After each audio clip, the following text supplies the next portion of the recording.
Hello, what's up? In this video I'll be showing you how you can edit a photo when it comes to Photoshop from the start to the very end. And if at all you want to download the image file long, simply check the links in the description of this video so that you can download the raw image to follow along with this kind of tutorial. So right now we have imported the image to Photoshop, and in order to edit it first, we just want to first of all retouch the skin. So in this tutorial we are going to be going through every step involved regarding skin retouching, color grading, dodging and burning, eye and teeth whitening when it comes to Photoshop. So the very first step is first of all learning how to do frequency separation. And remember, frequency separation is a skin retouching technique that is going to divide the image into the colors and the textures. So with the background layer selected, simply duplicate it by pressing Ctrl J on the keyboard. So you can press Ctrl J or you can use Command J twice to create these two layers, and double click to name that layer to low, and you can double click on this layer to rename it to high. So the low frequency layer is for colors and the high frequency layer is for the textures of the image. So as we have named these layers, simply come and select the low frequency layer, or some people call it the color layer, and turn off the high frequency layer. Simply come to where you see filter, blur, and come to Gaussian blur. Remember, this is the most important step when it comes to frequency separation. So what you have to do in this case, you can see that we have this kind of box displaying on the image. It helps you click on an area on the skin that has more skin details than the rest of the image. So for this, I feel like the forehead area has more skin details or skin textures than the rest of the skin in the image. So the point here is we have to blur away the details or the information from the skin area.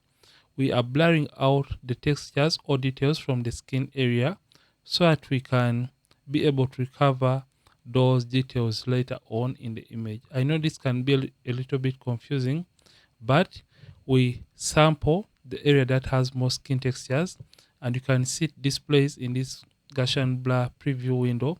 So left click on the radius slider, and you left click and hold down, and you start dragging up. So the point is here we have stop at the point whereby the details or the textures are just starting to disappear from the overall image. So at around 8 pixels, that is when we are just starting to close out on the skin details in this very image. So depending on the image that we're working on later on, after using this as a reference image, depending on the amount of details, the radius value may be or may differ from image to image. So the point is we stop at the point where we are just starting to lose out on the skin details. So for this case, 8 is okay. Click OK, and you can see when you do this, the image tends to look a little bit blurry. So select the high frequency layer and activate it. Come to where you see image, apply image, and it's going to open up another window. So the source is the name of the photo that we are editing. The channel has to be RGB, and where you see layer, select low layer. So we just want to subtract the textures from the colors. That is why we have selected the color layer or the low frequency layer. So just come to the blending. So you can set on the name of the image above here, we either have 16 or 8-bit. So for a 16-bit image, the blending you have to use is going to be add. If at all you have 16, it means your image is a 16-bit image. The opacity is 100%. The scale is 2, so just type in 2 and offset 0. Make sure preserve transparency and mask are not checked. And make sure also the invert option is turned on. And as soon as you do that, you can see it is going to display the textures on this gray layer. But if at all you are editing an 8-bit image, if at all you have 8 right here, it means your photo is an 8-bit photo. So these are settings for an 8-bit image. So make sure the invert option is not turned on. And under layer, select the low layer. Channel has to be RGB. Blending for an 8-bit image is subtract. The scale is 2 and offset 128. Make sure the invert option is not turned on. And you can see the textures on this gray layer. So ours is a 16-bit image. So I'll revert this to 16-bit settings and click OK. So just want to reveal the information that is going to hide the gray color from this gray layer. You can see this layer displaying, or the image is displaying only textures that are lacking colors. So the blend mode that is going to hide that is going to be the linear light blend mode. So just come and select linear light. So you can see it brings back the image that it was meant to be. So select both layers and press Ctrl G, or you can use Command G on the keyboard, and you can rename the group to frequency. Yeah, frequency separation. So after doing that, open up the group by clicking on the arrow to open up the group. So the next thing is going to be retouching the image. So in order to retouch the image, you are going to be using two tools. The first one is the lasso tool, and the other is going to be the mixer brush tool. So for this, we're just going to first of all apply the mixer brush tool over the image, and later on we are going to be applying the lasso tool technique to refine the image. So select the low frequency layer and turn off the high frequency layer. And the reason for turning off or hiding the high frequency layer is because as we are blending colors on the skin, we don't want any kind of distraction regarding the textures in the image. We just want to smoothen the skin and blend the colors in the skin tone area of the image. So we have selected the color layer, or the low frequency layer that is containing colors. So we're going to come to the brushes, right click and get the mixer brush tool. So for whichever tool is selected in Photoshop, the settings are always going to be displaying above there. So come and make sure clean brush is selected, and make sure clean brush after each stroke is selected. Weight is 9, load 75, mix 90, flat 100%.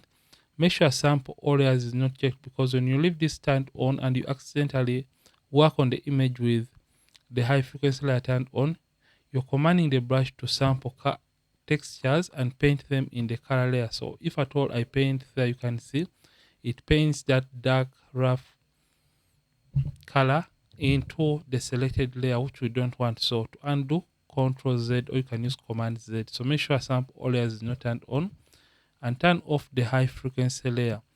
So after doing that, it is time to work on the skin, or to blend the skin tones. So how the mixer brush tool works, you can increase or reduce on the size of the brush by using the box bracket keys on the keyboard. So the left bracket key or the left box bracket key is going to reduce on the size of the brush, and the right box bracket key is going to increase on the size of the brush, depending on the colors in an area that you want to blend or work on. So let's start applying. So to apply the mixer brush tool, make sure that the size is going to be relatively small enough to remain in a given area. And how to blend, you left click and hold down, and you mix colors that are looking alike to blend them. So you can see we have just painted in that forehead area on the left hand side of the model's face, as you're seeing it on the screen, and you can see it tends to look smooth. So we are going to get to this other side of, so basically we are mixing colors. So to mix, you left click and hold down, and you move in a given direction depending on the size or how the shape of a given area is. So the forehead area is moving, so follow the patterns on the skin. So you can see the forehead area, and where these colors are transitioning from one color to another, use a small brush and you blend that area. So you can see that the skin is now looking smooth, but this is looking plastic. So the reason for it looking a little bit unnatural or unrealistic is because we have turned off the texture or high frequency, and as soon as we turn the textures back on, you can see the textures are still left intact. And by the way, if at all the brush is displaying a plus icon, press the caps lock key to deactivate the plus icon to get the circular format of the brush. And the other thing is, as you're editing, don't zoom all the way in, because when you do that and you turn off the high frequency layer, you can see that you can't see the uneven skin tone transitions better. But when we zoom out a little bit more, you can see or identify the uneven skin tone transitions better, and you can blend. So when it comes to the cheek area, you can see it is moving in this direction. So I'll left click and blend and follow that direction to keep and maintain the original shape of the model or the person you're trying to retouch. So you can see this area below the eye. I'm following that direction, and as soon as I switch to this direction, I'll follow the way the cheek skin tone or color is flowing. So mix colors that are looking alike to blend them better and have a better and smooth transition between the skin tones. So reduce on the size to work on a small area if at all you want to blend and work on a small area. So you can see when it comes to the nose area, I'll use a small brush and left click and hold down and blend that nose area, and also come and also blend this other side of the nose. So I'm blending the dark areas of the nose just like that using the brush, and to blend the highlight I'll just use a small brush and blend the highlight of the nose just like that, and that is going to keep and maintain the original shape of our model or of our subject's face. So I'll just increase on the size and follow the chin area. You can see it is moving in this direction, so that is how I have to move the strokes of the brush depending on the areas that we are trying to work on. So when it comes to the lower part of the body, don't forget to work on that. So I'll just blend the neck area colors just like that, to blend the transitions between the colors just like that, and in that way it is going to create a smooth skin. So I'll increase on the size depending on the area that I'm trying to work on just like that, and this is going to make the skin look better, and it is going to make the skin look smooth. So you can have blended this in just a few seconds, and the image now looks better than where we started. So just come back and turn on the texture or high frequency layer, and we just want to see the before and after so far. So you can see when I click on the group and turn it on and off, you can see before, after, before, after, before, after. Right now the skin is smooth, but we have still maintained the original skin textures or details in the overall image. So you can see before, after, before, after. So after doing that, you can as well, by the way, you can as well work with the high frequency layer turned on if at all you trust your site. So you can just blend just like that to see the areas that you may have missed out, to blend while you are trying to use the mixer brush tool. So I have blended all these particular areas well and better. So like I said, we are using two tools to work on the skin. So when it comes to the second tool, it is the lasso tool kind of technique. So just come and select the lasso tool right here. So this is the lasso tool. It is under the selection tool. So select the lasso tool and make sure new selection mode is activated. The feathering is 20 pixels and anti-alias is selected. The reason for using 20 pixels is because when we select on the skin area, so I'm just going to elaborate for you. So when I press Q, you can see that the edges of the selection are smooth. So you can see that the edge is very smooth. But when you use, I'm just going to hide that mask. So when you use a feathering of maybe 0 pixels, I'm just going to delete 20 and I type in 0. So when you use 0 pixels and you make a selection, you can see how sharp the edge is going to be, and that is going to leave those annoying lines in the image that you're editing. So always make sure the feathering is around 20 pixels or even more. So I'll just leave mine to 20 so that the edges of the selection are as smooth as possible. Control minus. So select the low frequency layer. This time around, leave the high frequency layer activated or turned on, and you make a selection. So how to make the selection?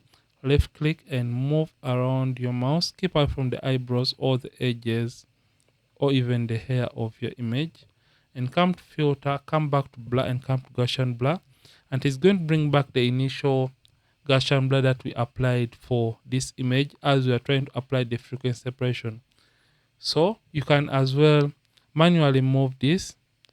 So left click and drag it up as you're looking at the skin, and stop at the point whereby the details are just starting to look natural. So about 24 is okay. But if at all you don't trust this, you can simply multiply the radius that you had initially. So we had 8, so multiply that radius by 3. So 8 by 3 is 24. Or simply come and type in delete 8 and type in 2, 4, 24. So for the value that you had for your image, multiply that by 3 and type in the value. So that is going to get you better results. So I'm just going to click just like that. And the shapes you make always have to follow the way the image is, or the way the skin is flowing in a given area. So you can see that area is moving that direction. So I'll just make a triangular shape, come to filter blur and come to Gaussian blur and click OK. So when you find that the effect is too much for your liking, right click on the selection and come to fade Gaussian blur, and you can reduce on the effect in that given area. So I'll leave everything to the maximum. So I'll apply this over the rest of the portrait or over the rest of the image. So I'll just do this for the rest of the image.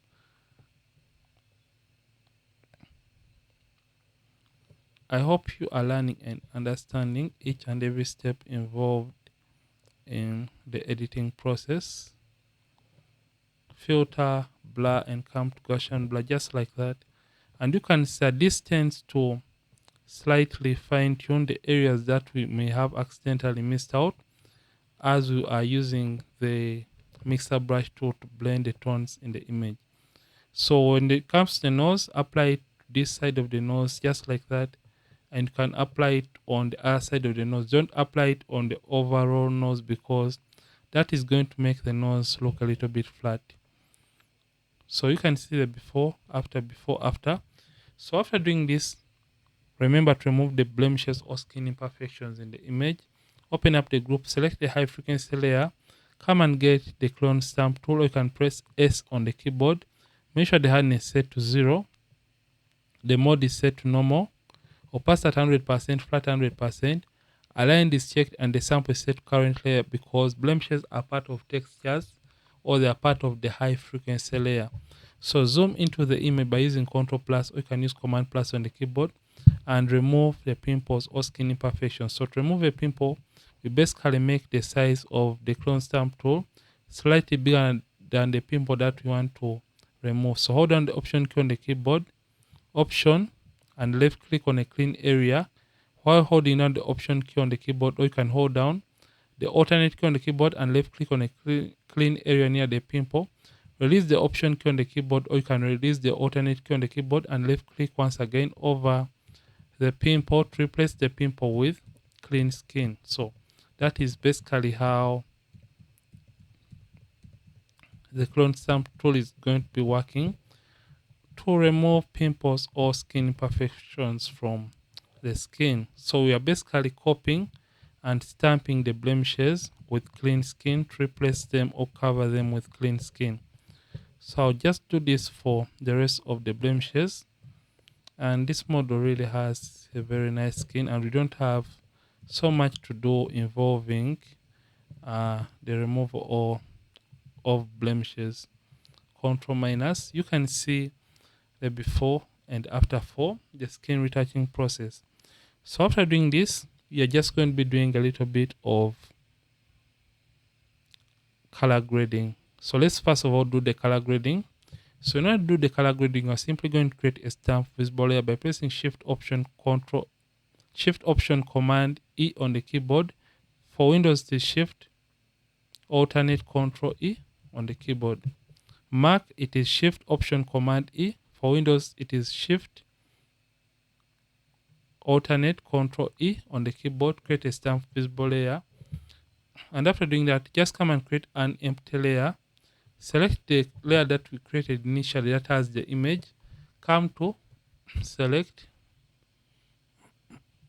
come to subject. So that Photoshop can automatically select the subject for us in this case. And right now that the subject has been selected, we just want to eliminate this part of the image. So we're going to come to the quick selection tool right here and select the one with the minus tool. and paint away this part of the image because we don't want it to be part of the selection. So we only want to select the subject and not this prop that the model was holding in this very image. So right now, after refining the selection, the next step is going to be coming and selecting the color, the empty layer that we had, change the blend mode from normal and change it to color, and just come to the brushes, right click and get the brush tool, the normal brush tool, make sure the hardness set to 0, the mode is normal opacity, and the flow at 100%. And after doing that, we just want to sample color from the skin. So you're just going to zoom in, hold down the alternate key on the keyboard, or you can hold down the option key on the keyboard and left click on a color on the skin of the model that you want. So option and left click on the color on the model skin that you want. So I'm just going to do that. So basically sample from right here on the nose area option, or you can hold down the alternate key on the keyboard and sample that color. Control minus to zoom out. So this time around we just want to increase on the size of the brush and simply start painting. And you can see by just doing this, you can see we are painting a specific color over the model skin, and this color is going to be nice, even and uniform. So keep away from painting some areas of the makeup because you don't want to distort the original makeup that was applied, for example, on the lips or the lipstick of the model. So I'm just going to quickly paint onto the forehead area, and keep away from painting on the hair, just like that. Keep away from the eyebrows. But if at all you make a mistake, you can always correct or rectify the mistake. So I just zoom in slightly and ensure that I have painted on each and every area that has a skin in this very image. So you can see this part of the ear wasn't initially painted. So make sure that you paint on majority of the areas that have or contain skin in this case. So after painting on the skin is going to be looking a little bit more uniform, but this is not all for this very process. So I'll paint more. So to correct the areas that you might have painted, just come and get the eraser tool. The mode is set to brush opacity at 100%, flat 100%. You can now zoom in and simply rub away the colors that you may have painted, just like that, and erase it from that part of the eyebrows, just like that, and also erase the colors from the eyebrows or even the lipstick if at all you had painted accidentally. So Control minus, or you can use Command minus, then press Control D, or you can use Command D to deselect the active selection. So just come the opacity and reduce on the opacity so that the colors can look a little bit normal and a little bit more realistic. So I'm just going to go with around 62. So that's the before, after, before, after. Now that the skin looks a little bit better and it looks even, the next step is simply going to be reducing on the amount of oranges in the skin. So come to the adjustments, create a hue and saturation adjustment layer. Come and make sure you select the reds because skin tones contain reds. And come to where you see lightness and simply take down the lightness slider, and that is going to reduce on the amount of the orange color, especially in the model skin. So you can see before and after. So you're simply going to come and create a black and white adjustment layer. And after creating it, simply change the blend mode from normal to multiply. Come the opacity and reduce on the opacity of that black and white layer. So the trick here is when you do this, it tends to add contrast, especially in the skin area of the subject. Then the last step is simply coming and creating a selective color adjustment layer. Come and target the blacks and make sure you target the cyans and take up the cyan slider to reduce on the oversaturated colors in the image, and can play around with the yellows to see what works best for you to remove the yellows from the dark areas or the blacks of the image. So it is subtle, but it really gets the job done. So right now the image looks better. So after doing that, we are going to be adding dodging and burning to the image. Remember, dodging and burning is basically about enhancing the highlights and the shadows of the image. So first of all, I'll put the color grading in a group. Shift, click on them, and to put them in a group, press Ctrl G. After selecting all the layers, you can name the layers to color grade, just like that. So you can see the before and after for just the color grading process. So after we have done that, the next thing is simply doing the dodging and burning like I've said. So dodging and burning is enhancing the highlights and the shadows in the photo or in the image.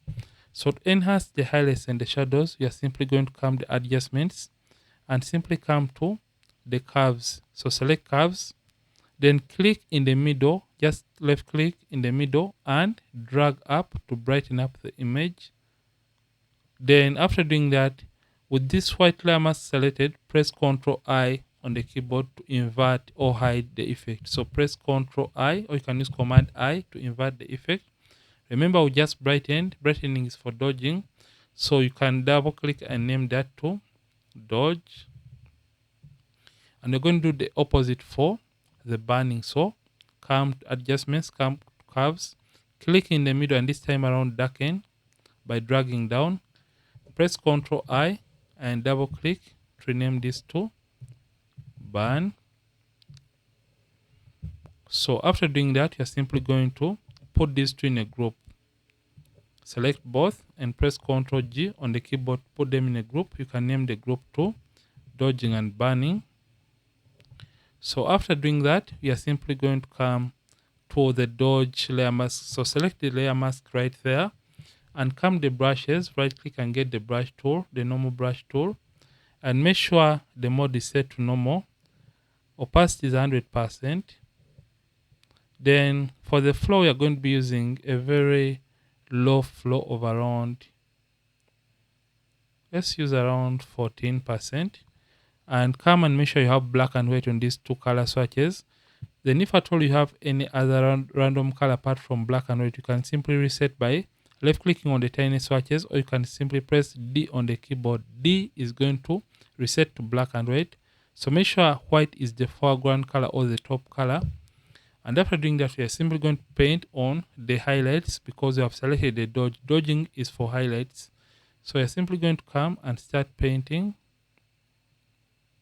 on the highlights. Don't mind if at all it looks a little bit too much.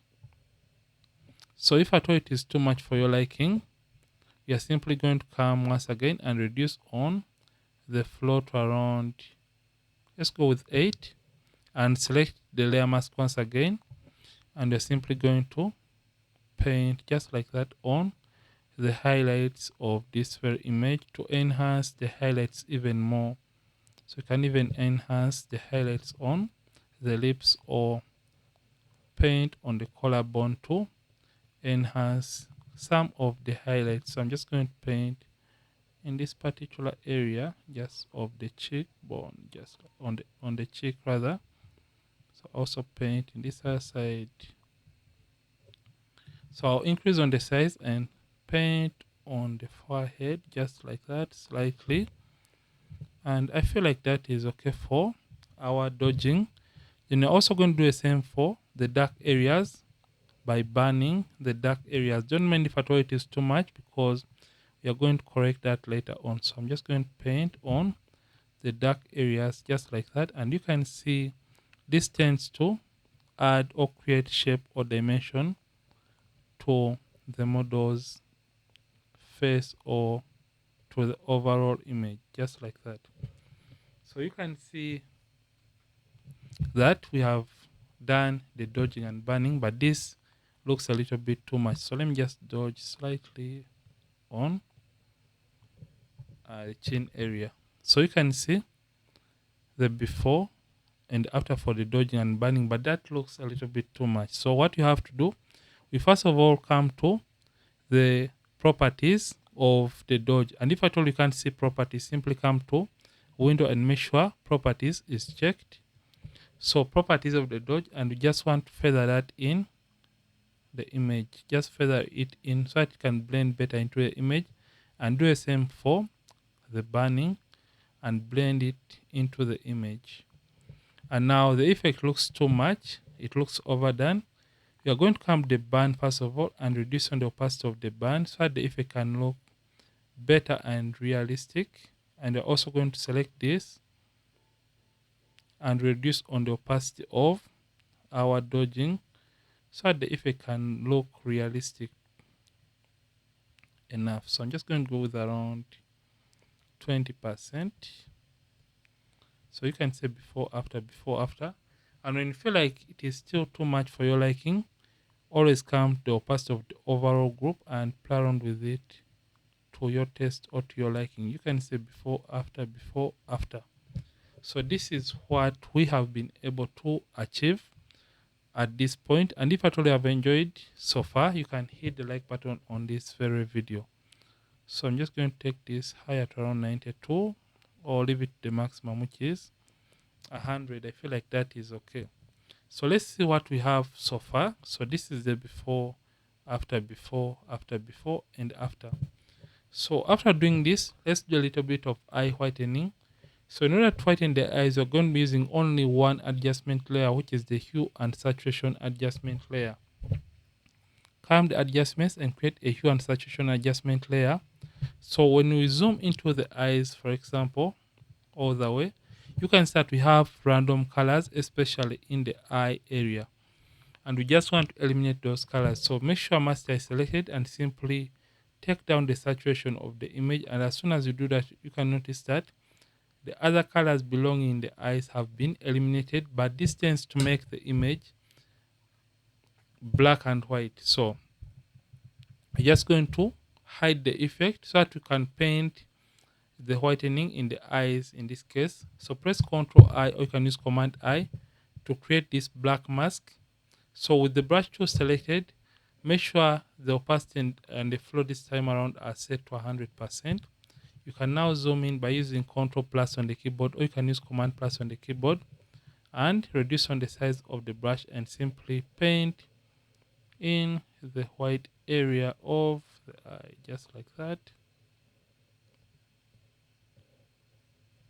And that is going to remove all these reds, yellows, and other random colors from the eyes of the subject or from the eyes of your client. If at all you're editing your client's photos, Command minus, you can see what we have right now. You can even do the same for teeth whitening, but I feel like the teeth are white enough. So when you find that the image is still oversaturated and you have those too much of the yellow tones, create another hue and saturation adjustment layer. Come to master and select the reds, and you can turn this lower, or you can reduce on the amount of tones, especially in the image. So I'm just going to go around negative 19, and that looks a little bit better and realistic. So let's see the before and after for this very image. So you can say image before, after, before, after, before, after. So the next step is simply saving the image. And in order to save this very image so that it doesn't change in color when you print it out or when you post it on social media, simply come to File, Export, come to Export As, and it's going to open up the Export As dialog box right here in Photoshop. And make sure the file settings, the format is set to JPEG, and the quality is set to the maximum, which is 7 for this case. Make sure the sample is set to bicubic sharper because we want a sharp image during the saving process. Then also make sure the color space is set to convert sRGB and embed color profile are checked, and click on export, and it's going to open up where you want to save the image, and you can click on save. So this is how you can easily edit a photo in Photoshop from the start to the very end, including skin retouching, color grading, dodging and burning, eye and teeth whitening, and finally saving the image in Photoshop. And you can see the before, after, and before and after. I hope you have enjoyed this very video. Don't forget to give this video a like, and don't forget to subscribe to this channel, Ronix from Ronnixphotography. Don't forget to keep practicing and also keep creating.